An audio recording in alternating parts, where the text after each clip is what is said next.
How's it going, everyone? It's me, it's Count, and today we're going to be talking about the remote raid pass nerfs that was implemented yesterday.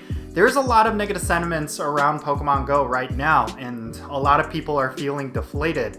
And I really do think there's a lot of things that players want addressed that I want to talk about in this video.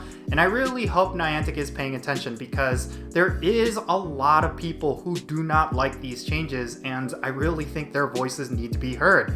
I'm going to be talking about all of this in today's video, so let's roll the intro and get right into it.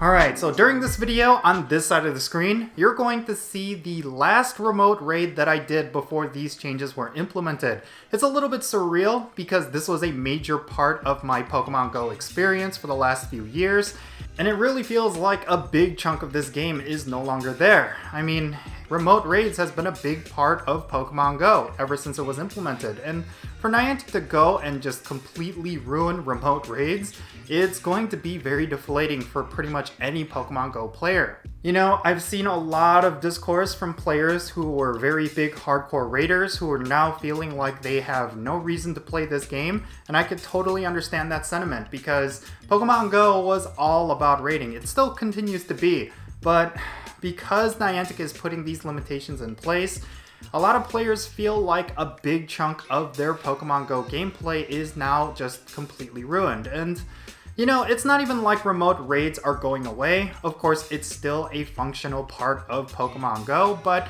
because of the limitations that they placed on remote raids, it feels like it is essentially dead in the water. Raiding is now a lot more difficult. I mean, it's pretty much all in person at this point. Occasionally, you might get some help from remote raiders, but because of the limitations and because remote raid passes are so expensive, a lot of players are opting to just do in-person raids if they want to raid at all. You know, I really feel like Niantic just does not understand how to play Pokemon Go outside of an urban setting. Of course, they're located over in San Francisco, and I hear the Pokemon Go activity there is pretty massive. And I really do not know if any of them have ever played Pokemon Go in a rural setting or even a suburban setting. I myself play in a suburban neighborhood, and I rely on a lot of locals to come out and raid with me. And it can be pretty cumbersome because you do have to coordinate for every single raid, and typically you need apps like Discord or even Niantic Campfire, and there's no telling if people will make it on time or if there's just a lot of headaches when it comes to trying to coordinate in-person raids. And it seems like Niantic wants to bring the game back to that, and I can understand why, because it does have a lot of community aspects to it. But raiding was very much simplified because of remote raiding, and I really feel like Niantic just failed to miss the mark when it comes to understanding how players want to play their game. But of course, in order to offset all these changes to remote raids, they actually added new ways to get XL candy from in-person raids, and I'm actually a big fan of this particular change because if I am choosing to do in-person raids, then I will be rewarded for doing that, which is something that a lot of players were asking for. In case you didn't know, anytime you do an in-person raid, you are going to get 3 guaranteed XL candy of that boss in the reward screen. So if I were to go and raid a Lugia in person, then I'm going to get 3 XL candies for Lugia, even if I don't catch the raid boss. So this is a pretty big change, and I actually am a big fan of it. But the thing that I'm really frustrated about is that this change could have been implemented into the game without changing remote raids, and that would have been received very positively. And it would have definitely encouraged a lot of players to do more in-person raids, which was Niantic's goal from the beginning.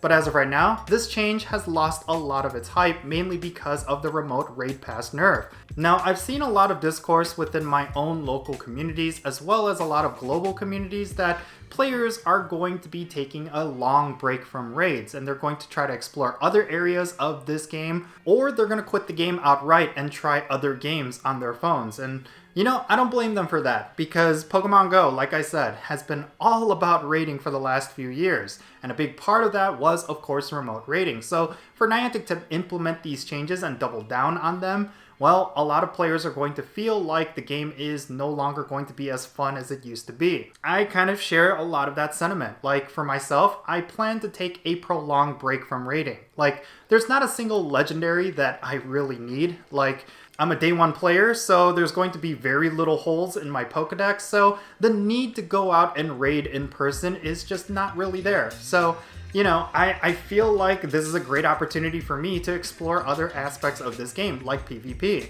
If Niantic's goal was to get us to do more in-person raids, well, yeah, maybe they will accomplish that through these changes, but at the same time, they're going to pretty much kill the raiding scene as it is right now. One of the big drawbacks of this remote raid pass nerf that I've already seen is that even within in-person raids, it's extremely difficult to fill up the lobby right now. As of right now, at the time that I'm recording this video, Lugia is the tier 5 raid boss, and of course, Lugia is one of the harder legendary raid bosses for you to defeat. So a lot of players are finding that they're not having enough people to play with in these in-person raids, mainly because they relied on remote raiders to help them out beforehand. Before, you would see raids that were like 3 or 4 in-person raiders and maybe like another 4 or 5 remote raiders to help them out, and you would be able to defeat that boss and potentially be able to catch it. But nowadays, you're only stuck with those 3 or 4 in-person raiders, and in a majority of times, that's never going to be enough to take down Lugia.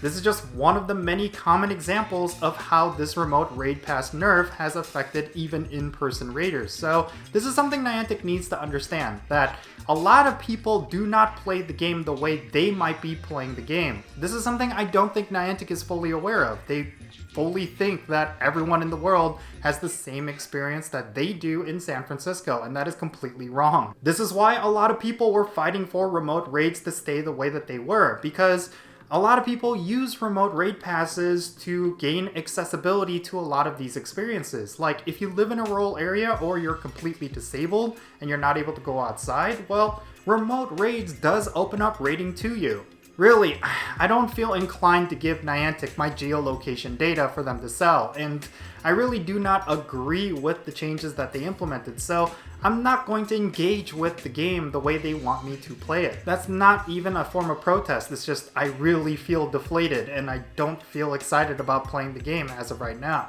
And the sad thing is, I feel like a lot of other players share in that sentiment. Like, even within my local communities, it seems like the raiding scene is pretty much dead in the water right now. And when it comes to the global communities that I'm a part of, this one change completely shifted the way people feel about this game overnight. And it's really frustrating and it's really depressing. So yeah, hopefully Niantic will be fully aware of the state of the game as of right now, and they're going to roll back some of these changes, because at the very least, they need to communicate with the Pokemon Go community. Their silence has been deafening, especially when it comes to the Hear Us Niantic movement. And I really hope they at least communicate with us really soon, because that was one of the things they pledged the last time we did a Hear Us Niantic movement. They said that they would open up a lot more communication with the Pokemon Go community. They claimed that they would do a bi-monthly dev diary, which we haven't had in such a long while, and you know, there's just a lot of things Niantic needs to do right now that they're not doing. So hopefully they'll get their act together and actually generate a lot of positivity for Pokemon Go.